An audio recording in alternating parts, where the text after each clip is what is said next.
Olá, sejam todos muito bem-vindos ao canal Antropohistória e Colonialismo.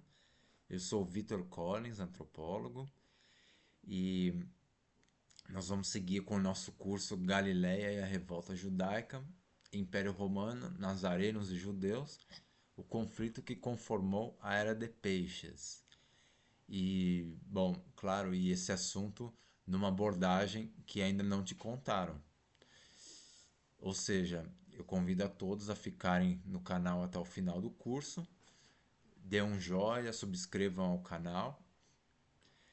E a nossa live de hoje chama Profecia da Estrela do Oriente, Sírios, à frente da guerra na Galileia.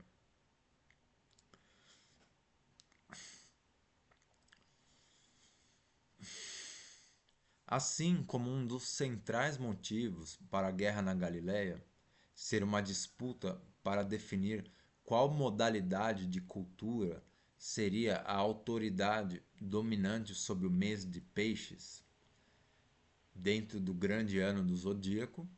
Então, lembrando que há 12 meses dentro do grande ano, tá? E sobre esse assunto, assistam, estudem as lives, o material do Manly P. Hall, que é um norte-americano excepcional, tá? Um grande professor, tá? Tem um material ótimo sobre esse assunto. Essa disputa converge no símbolo da estrela Sirius,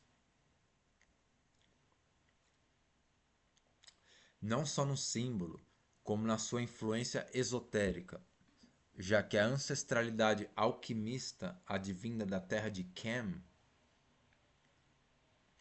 que é o termo original para a civilização do Nilo, Cam, de onde deriva palavras como alquimia e química.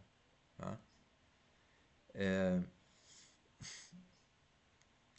Então, a ancestralidade alquimista advinda da terra de Cam oferece o termo Sira na definição do líder, rei ou faraó, o termo de onde deriva a palavra senhoria em latim e senhor em português, ou sir em inglês.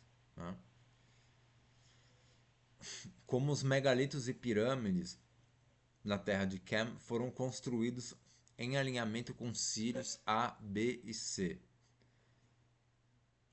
como também as constelações de Órion, entre outras. Tá?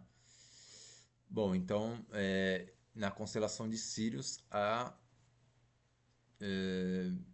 no mínimo três estrelas principais, A, B e C. Tá? Isso é conhecido muito antes da ciência moderna pelos Dogon do Mali, que é um povo muito interessante, estudado pelo antropólogo Marcel Griaule, um francês, né? E pela filha dele também. Isso é bem interessante.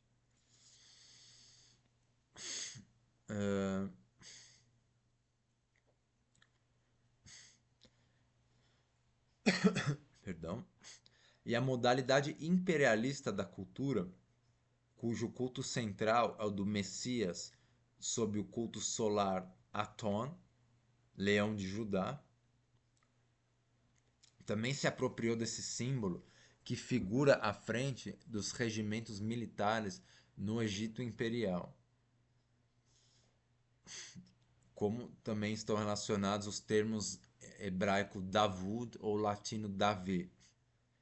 E sob o imperialismo latino, a simbologia imperial egípcia está em toda parte, sendo Sírios a estrela de 5 pontas, que é muito comum no mundo corporativo, como símbolos referentes a Saturno. Ou seja, observem essa estrela de 5 pontas, tá? Que se refere sim a Sirius. E Saturno, seja o hexagrama ou a chamada estrela de Davi, mesmo os anéis, são muito comuns. E Observe na bandeira do Brasil também, tá lá a estrela Sirius, com os lauréis de César ao lado, que são aqueles dois ramos ou folhagens, a direita e a esquerda, tá? Porque basicamente toda essa esse legado do Império Romano no Egito Imperial, que se apropriou do conhecimento e da simbologia advinda do culto estelar. Então a gente faz duas definições, né? O culto estelar está relacionado a uma parte do mês de Áries, quando se deu a invasão das forças abrâmicas no Egito, que são imperialistas por natureza, né? Aí vai indo para trás, digamos assim. Claro, não é linear, né? É cíclico, mas vai, vai indo antiguidade adentro. No mês de Touro, Gêmeos, Câncer, Leão e Virgem, tá? Então, todos esses meses aí, nós estamos lidando com a era do culto estelar, e o principal culto nessa vasta antiguidade é o culto da árvore e da serpente da vida, tá? Então, a terra de Quem era conhecida como a terra da árvore e serpente da vida. Quando no culto solar ou patriarcado, justamente que toma o poder com com essa invasão imperialista no Vale do Nilo, né? Pelos chamados Hyksos, que, que invadiram por volta da 15ª dinastia e são conhecidos como pastores, pastores de rebanho. Mas claro, né, isso aí é um termo codificado, não estão se referindo a rebanho de ovelhas, tá? O rebanho, na verdade, seriam as estrelas, né? Em inglês é Shepherd Kings, tá? Então, esses pastores, na verdade, são astrônomos e astrólogos que imigraram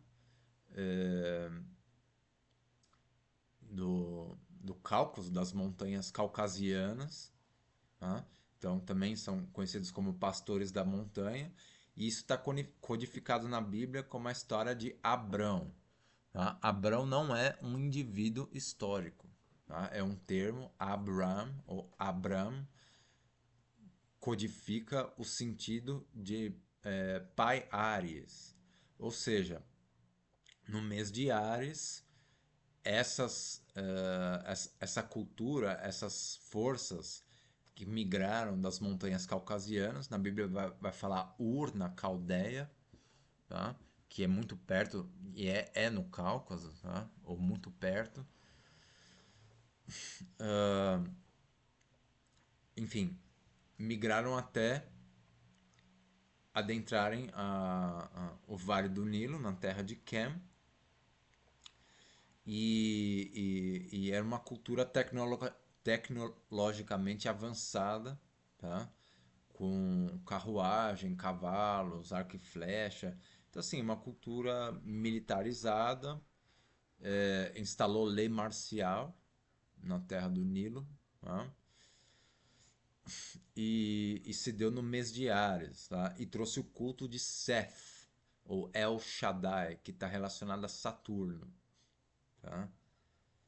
Então, e é um culto que está por aí até hoje, ele jamais desapareceu, né? Então, tem toda uma simbologia no mundo corporativo indicando esses cultos do Egito imperial, tá? E, e os Hyksos, ou as forças abrâmicas, são a elite dos faraós que originou a cultura judita, ou seja, Perdão, eu falei faraós, não, a elite dos sacerdotes solares que vão escolher o faraó, que seria o leão de Judá, né? E residiram na cidade de Avares, Tanis ou Zoan. Avares equivale a Zion e Tanis equivale a Zoan, na terra de Goshen. Ou seja, na Bíblia tem a referência à terra de Goshen e é a região nordeste do Vale do Nilo. Tá? Então, essa cultura judita, que são, de acordo com a pesquisa alternativa e até mesmo o Flávio José, esses são os ancestrais israelitas. Tá? São essas forças abrâmicas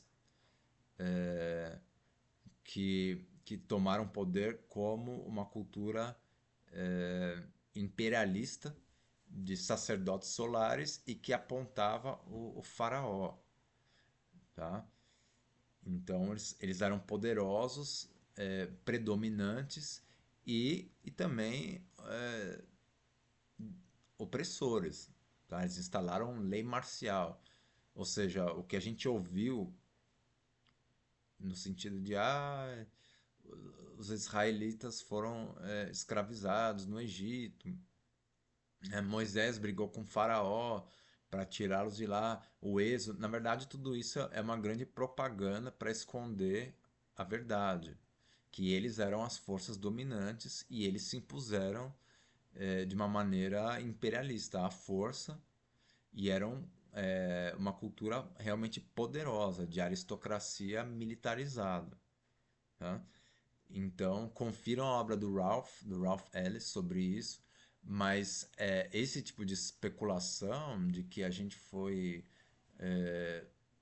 mal informado com propaganda e todo tipo de decepção, isso já é conhecido, já foi conhecido pelo Freud, tá? E vários outros autores da pesquisa alternativa. Tá?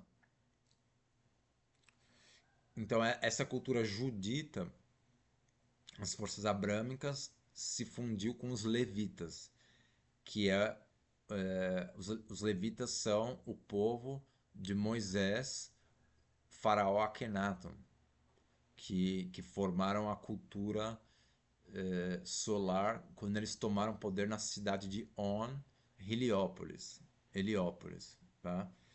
Então, essas duas culturas, do culto solar a Aton e o culto a Seth, levitas e juditas, é a base do Egito Imperial como a ancestralidade da, de toda a cultura messiânica imperial que veio depois, com a chegada dos macedônios, dos gregos e dos romanos, até a formação do cristianismo romano e, na verdade, até o mundo moderno. Tá? As ordens ocultas que se apossaram do Ocidente e que comandam o mundo ocidental, né? Os Cavaleiros de Malta, os Jesuítas, Scots Rite, tudo isso aí, todos eles referem a sua ancestralidade maçônica no Egito Imperial. Por isso é muito importante ser leitor de símbolos, etimologia e arquitetura, tá? E fazer a crítica da história oficial, que nada mais é do que uma grande mentira, tá? Porque está tudo sendo informado nessa linguagem simbólica e codificada, né?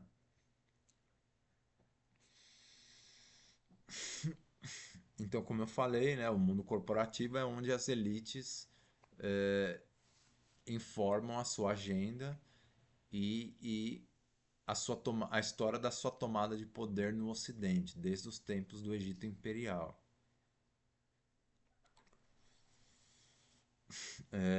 Eu citei a bandeira do Brasil, né, que é uma mistura da influência imperial egípcia e também persa, através do Império Romano, claro, tá? E a gente já cobriu esse assunto em outra live, então por favor confiram, tá? Então a influência egípcia está na estrela Sirius, os lauréis de César, né? E a persa no Cruzeiro do Sul, porque isso é uma referência ao solstício de Capricórnio, quando o, quando o Sol paralisa, né? o, o seu movimento pela eclíptica no dia 21 de dezembro, estaciona 3 dias parado na cruz ou morto na cruz e renasce no dia 25 de dezembro. Tá? E essa cruz nada mais é do que o Cruzeiro do Sul. Tá? Então, as elites brasileiras, as ordens ocultas, sabem do solstício de Capricórnio e herdaram todo esse legado romano-persa em relação ao solstício de Capricórnio, ao calendário gregoriano, tá? que justamente vem desse culto ao Sol invicto, que é o renascimento do Sol em 25 de dezembro, tá? Relacionado ao culto de Mitras, que é persa, persa romano. Tá? E, e aí, claro, eles inseriram esse conhecimento na invenção do seu Messias imperial do cristianismo romano, que nasce no dia 25 de dezembro. Tá? Então, isso vem do culto a Mitras ou Sol Invictus. Tá?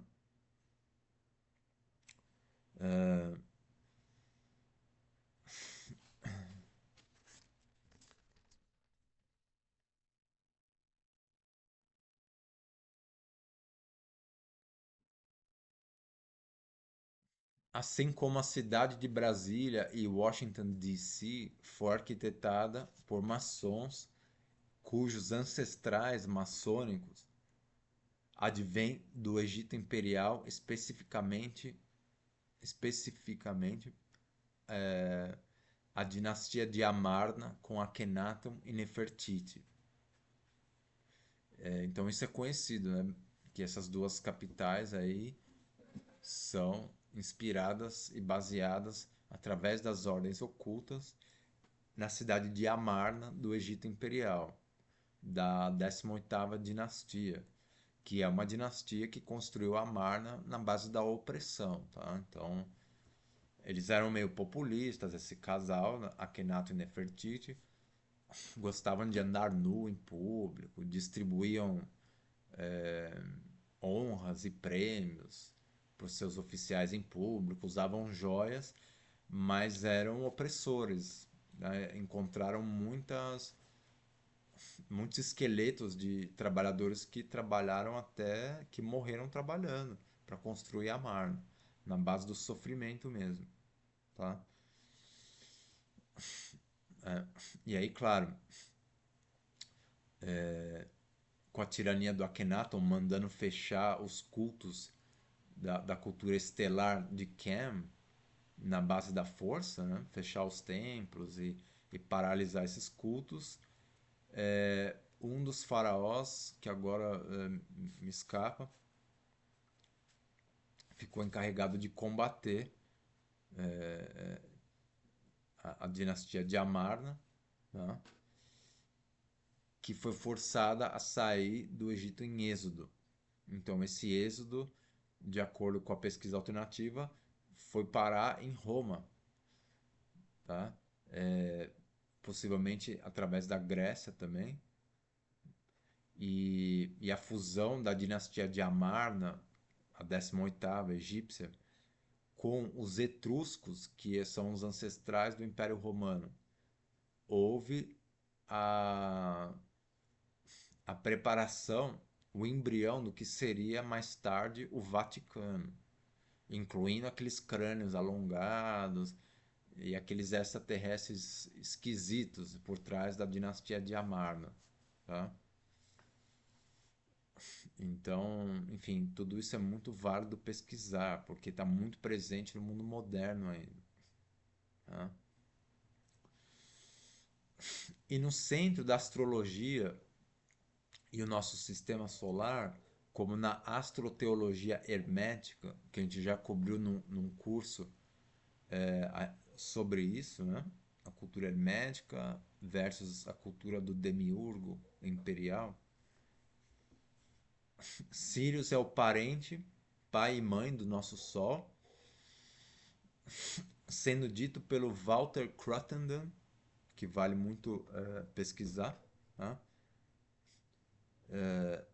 No entendimento a respeito das variações de eras, ouro, prata, bronze e ferro, que esse movimento das eras ocorre pela proximidade do nosso Sol a Sirius, quando vai ser a era de ouro na maior proximidade, até o ponto onde a consciência crística ou espiritual está no seu grau mais baixo, que seria a era de ferro, tá?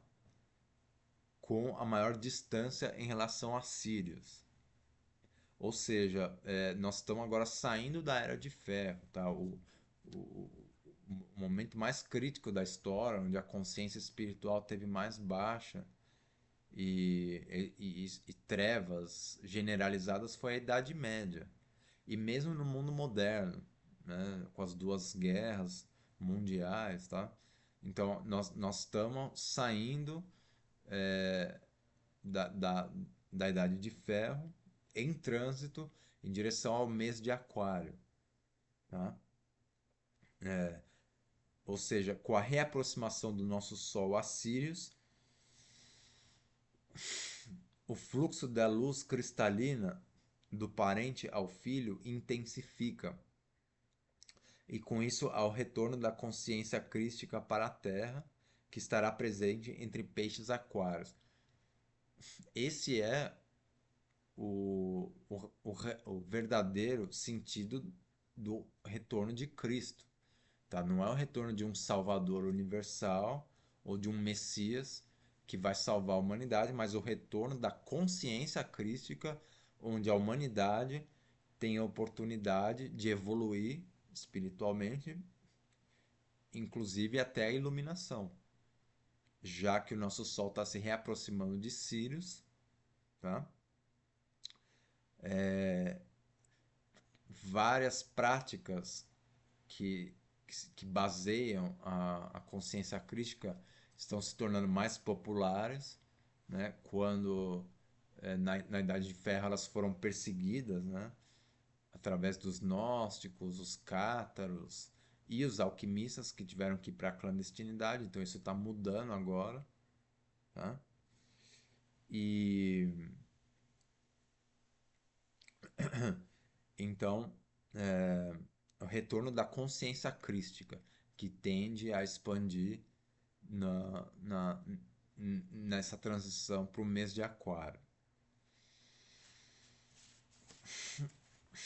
Com isso, no centro da guerra da Galileia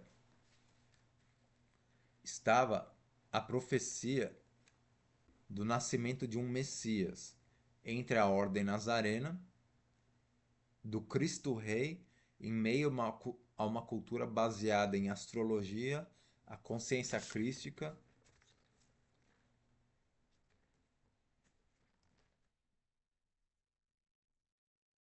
em meio ao reino de Edessa, onde no nascimento desse Cristo Rei, né, na ordem nazarena, houve a visita dos três magos, que na interpretação astroteológica simbolizam o cinturão de Órion, ou as Três Marias, tá? Como na interpretação da historiografia, eles seriam magos derivados da aristocracia de Pártia. Pártia é o nome do reino anterior à Pérsia, ou seja, quando se tratava de uma cultura mágica e astrológica. Se torna Pérsia quando vai passar a ser uma cultura imperialista com o culto do demiurgo ao centro, porque Perseu é filho de Zeus. Tá? Então aí já é uma cultura do demiurgo. E o demiurgo na literatura gnóstica é essa deidade predatória que se disse é, única e a maior. Não há outro Deus senão mim. Tá? Então a gente vê ecos disso em toda parte, né?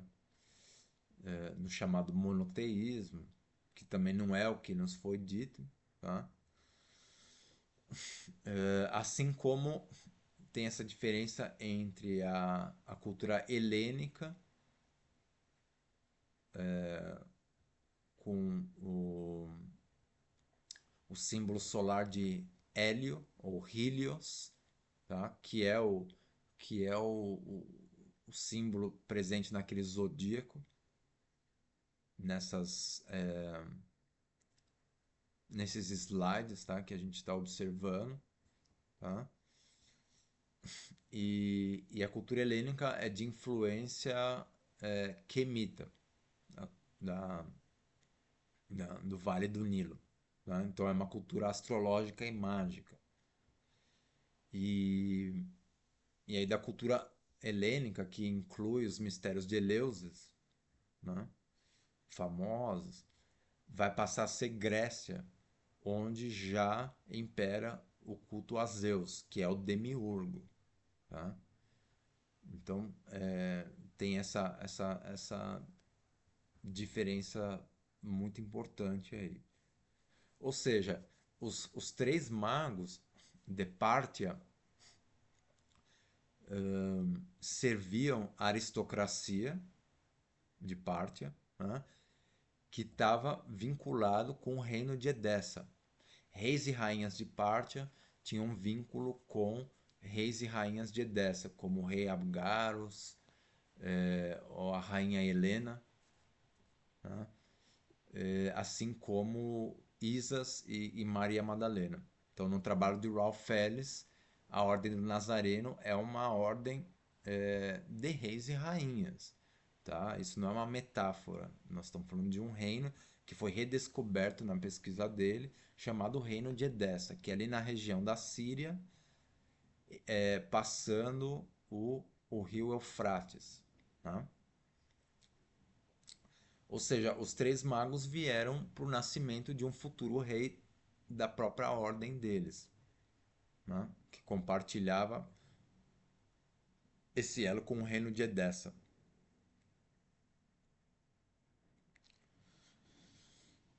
Isso é, como autoridade sobre o mês de peixes, a ordem nazarena, uma palavra que combina o termo nasir, quemita, nasir, igual a Sira. Né? Sira é o termo, como eu já falei, né?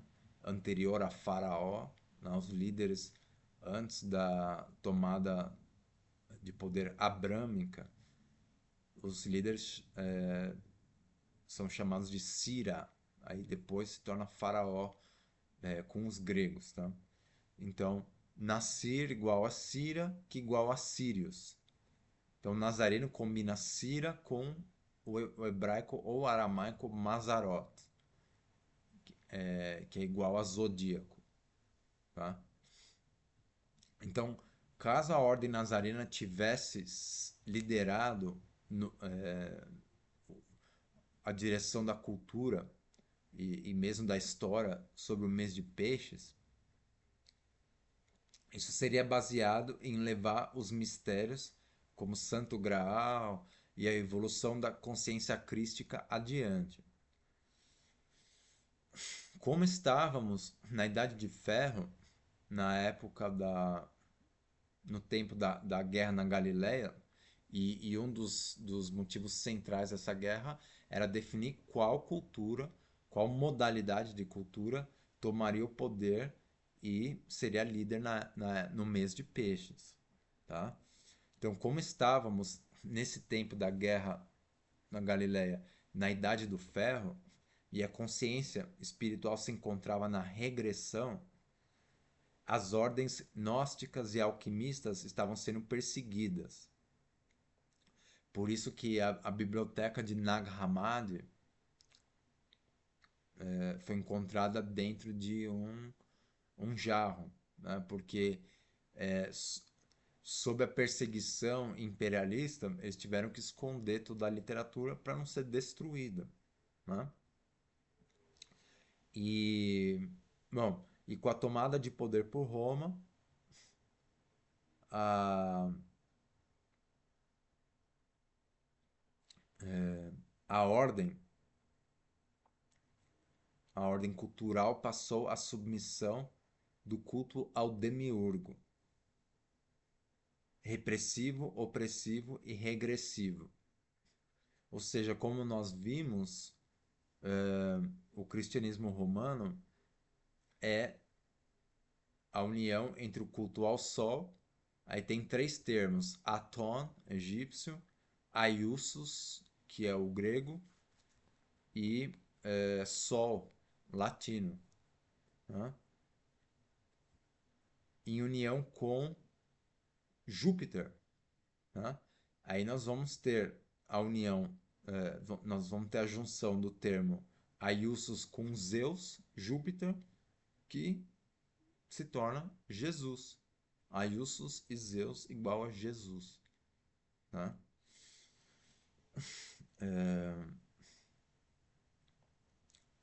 E mesmo o termo Deus latino, tá? Não é nada mais do que uma variação do grego Zeus, tá? É o culto de Júpiter capitolino, romano. Por isso a gente vai ter esses termos capital, né?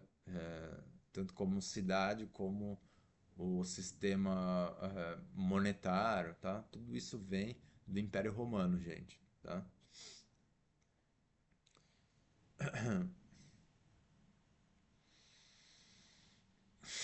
E mesmo no mundo romano, houve a profetização de que um imperador de grande influência e autoridade sobre o coletivo, estaria à frente do império sob o signo da estrela Sirius.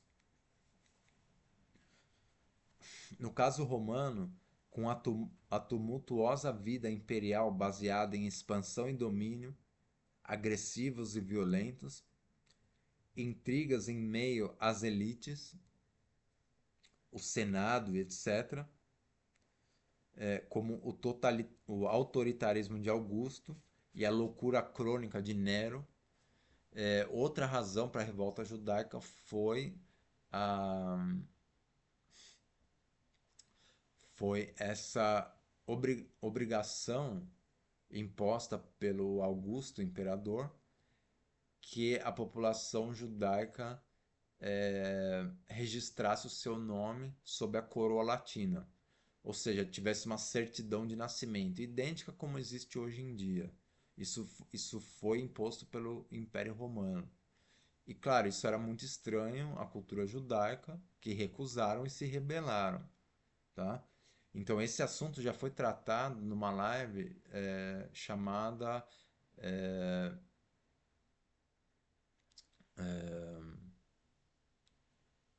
em inglês é Maritime Admiralty Law, é, lei, é, lei do mercantilismo naval, tá? Que vai explicar justamente como o sistema funciona em relação ao comércio até esses registros do nome na certidão de nascimento e todas as implicações para a nossa vida quando a gente clama verdade em relação ao nome registrado na coroa latina. A própria palavra regis traduz como coroa, regimento, tá? Então, as implicações aí são muito sérias, né? Quando a gente clama por esse nome, tá? No sentido legal, jurídico e a nossa própria identidade, tá? E, e também estudem o trabalho do Santos Bonatti, que trata desse assunto muito bem, como o próprio Jordan Maxwell, né? Como assistam a live dentro do nosso canal, tá?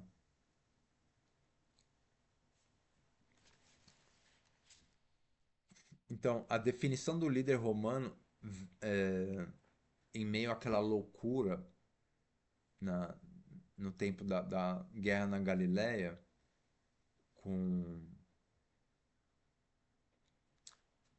entre o imperador Augusto e Nero, né? A definição do líder veio através da competência e eficiência do general Vespasiano em meio à revolta judaica, de acordo com a agenda romana, incluindo a conspiração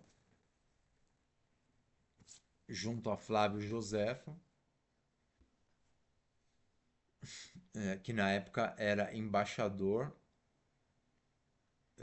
dos fariseus ao reino de Edessa, como chefe de polícia na Galileia, prendendo pessoas que praticavam astrologia, tá? E ao mesmo tempo trazendo informações do reino de Edessa, já em conluio, já vinculado à elite romana, como é dito na Bíblia, no Ato dos Apóstolos, em São Paulo, né? Um cidadão romano. Tá? E a gente já cobriu a invenção do apóstolo São Paulo pelas elites romanas dos Flavianos. Então assistam essa live.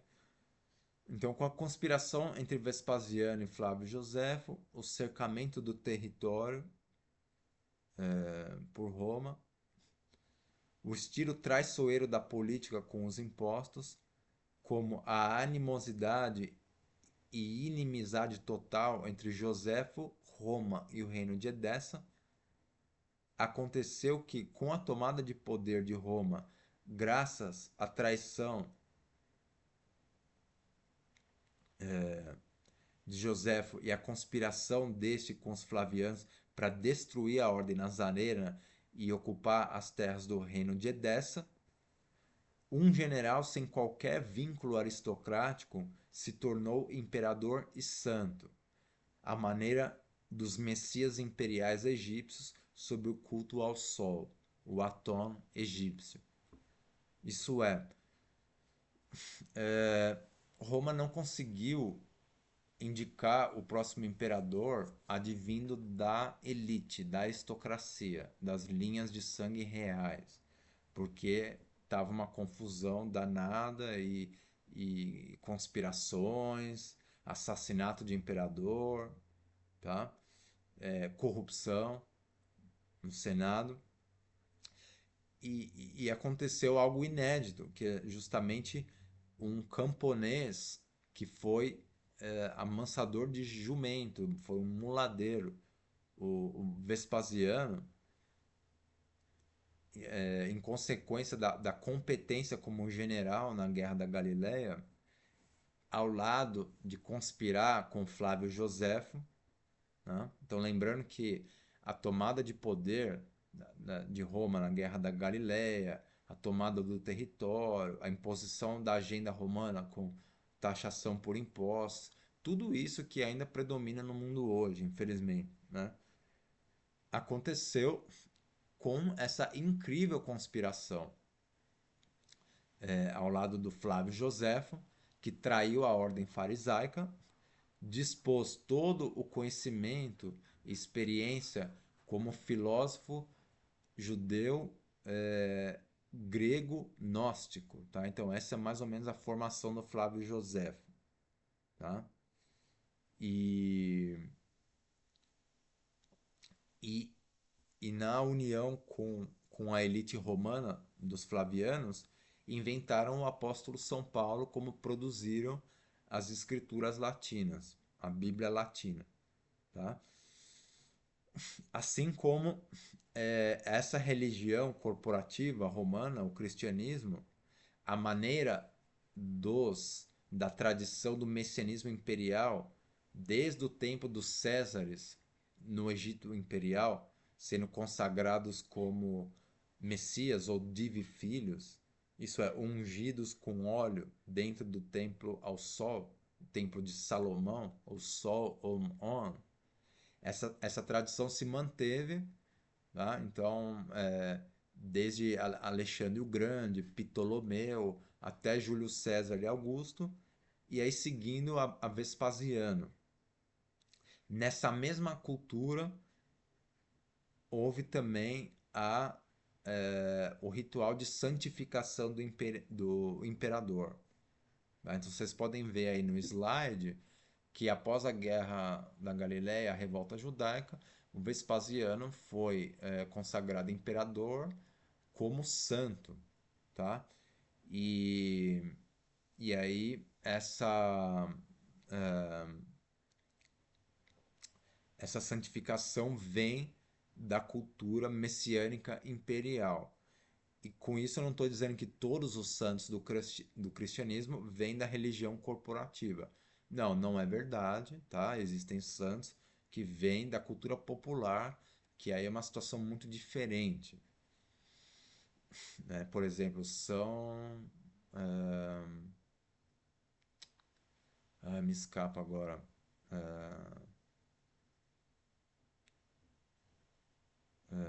Cipriano, ou tem um outro que me escapou agora, da cultura popular, tá? Mas certamente Santo Agostinho, Loyola foram santificados dentro da religião corporativa, entre vários outros, né?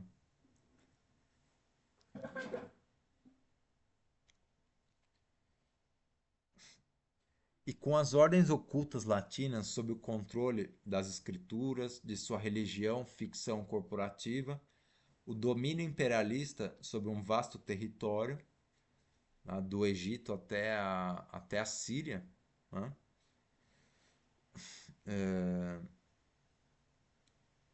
Lembrando que a primeira cidade cristã após a guerra na Galileia foi Edessa, né?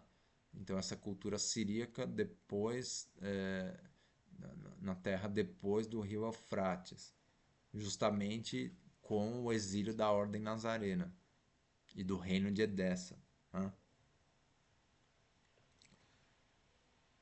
Então, com domínio sobre um vasto território e o profundo e obscuro ocultismo, né, Roma prepara a sua agenda de domínio global, isso é, colonialismo, né, centrada na ilha da Grã-Bretanha, como também com o domínio sobre a Europa.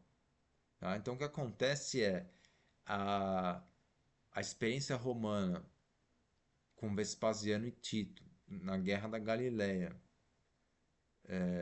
a, após eles inventarem o apóstolo São Paulo, produzirem as escrituras, se funde com a experiência romana no Egito Imperial, com Júlio César e Augusto, tá? Que trouxe essa cultura do Messias Imperial e do Templo de Salomão, né? O Sol On. E nessa junção, como Vespasiano já tinha feito campanha na Grã-Bretanha em combate aos druidas, aos magos, tá? E destruído e matado, né, praticamente todo, como na Gália com Júlio César, eles retomam a ilha da Grã-Bretanha, né? E ali passa a ser a junção desses dois legados romanos no oeste e no leste, tá? Já com as escrituras latinas produzidas, a invenção do apóstolo São Paulo e toda a herança das ordens ocultas do Egito Imperial, que eu já mencionei, da cultura levítica e judita, né? Isso passa a ser concentrado na ilha da Grã-Bretanha. Aí a fundação da Igreja de São Paulo, a coroa britânica, que se considera judita, ou seja, descendente das ordens do Egito Imperial, através dos Césares romanos, é claro, tá?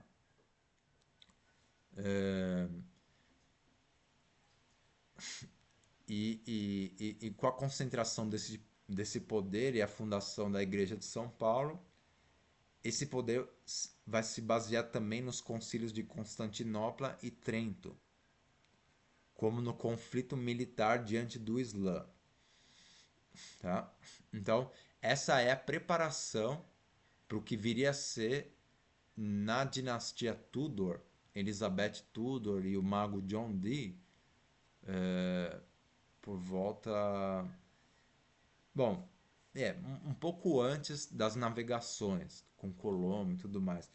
Então, aquela junção das duas experiências do Império Romano vai preparar o embrião do colonialismo latino moderno, né, centrado em Roma, mas tem nas navegações partindo da Grã-Bretanha, que é o centro teológico e naval do colonialismo, do Império Ocidental.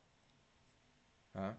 Então, os ancestrais desse colonialismo, como a gente já cobriu em outras lives, é essa experiência a oeste e leste do Império Romano, tá? Com os ancestrais no Egito e na Pérsia. E aí isso vai desdobrar pelas ordens ocultas do colonialismo, como a Ordem de Malta, os jesuítas e também os templários. Tá? Assim como os templários, bom, então houve a concentração do poder do Império Romano na ilha de Grã-Bretanha, tá? Assim como os templários, antes de chegarem a Jerusalém na primeira cruzada,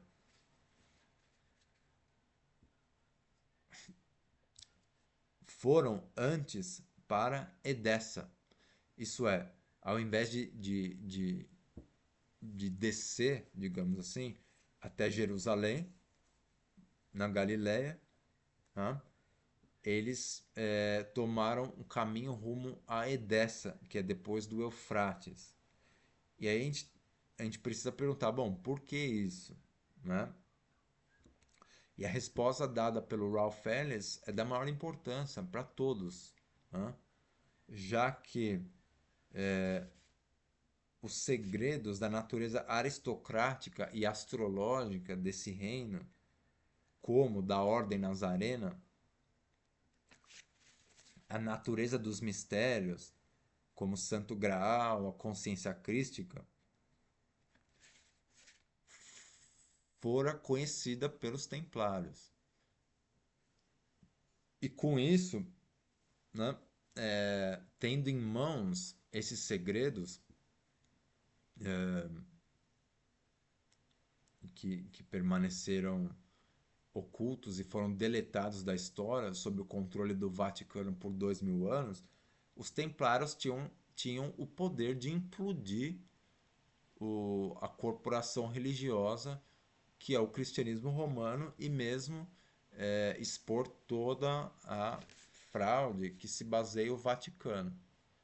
E é por isso que o Vaticano, na célebre Sexta-feira 13 de 1307, foi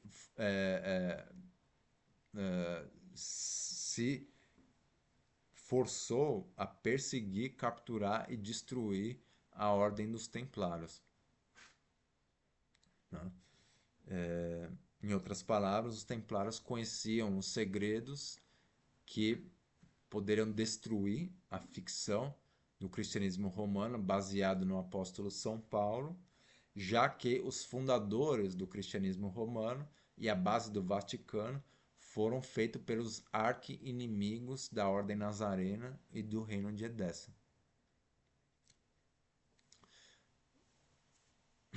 Muito obrigado a todos, nós ficamos por aqui e espero que todos vocês acompanhem o curso até o final. Um grande abraço e não esqueçam de dar um joinha e subscrever ao canal.